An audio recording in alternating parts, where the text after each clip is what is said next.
नमस्कार, जय शिवराय. मी नवनीत यशवंतराव. मंडळी, आज आहे 17 जून आणि आपण आलेलो आहोत हरिश्चंद्रगडावर.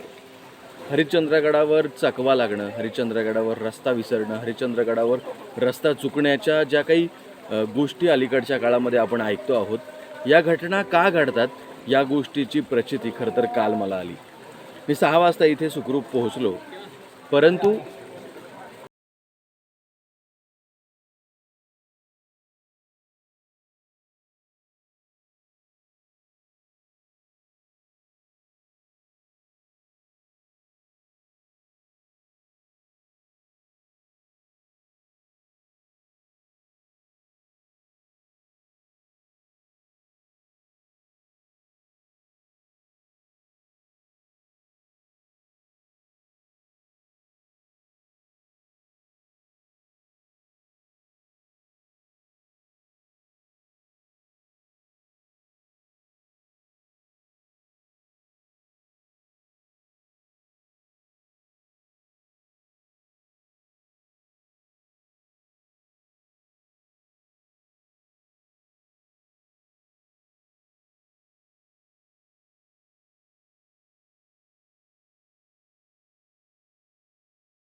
खात्री करा आणि मग आपल्या मुलांना पाठवा.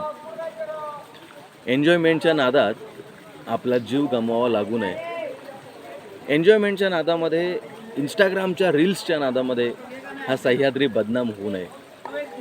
पालघर, हैदराबाद, पुणे, वेगवेगळ्या ठिकाणाहून अनेक आपली माणसं या सह्याद्रीमध्ये येत आहेत. जेव्हा ज्या लक्ष्मी हॉटेलमध्ये मी ज्या आजीकडे थांबलो आहे, त्या आजीने मला सांगितलं की पूर्वी इथे फार कमी माणसं यायची. अलीकडच्या या 5-6 वर्षामध्ये माणसं वाढली, इथल्या लोकांना 4 पैसे मिळायला लागले, पण इथला सह्याद्री मात्र बदनाम व्हायला लागला. आणि तसं जर होणार असेल, या युवा पिढीनं सोशल मीडियावर त्यांचे रील्स बनवावे, इंस्टाग्रामचे फॉलोअर्स वाढवावेत. फक्त एक काळजी घ्यावी, इथे येताना संपूर्ण अभ्यास करूनच यावं, अन्यथा येऊ नये. हर हर महादेव.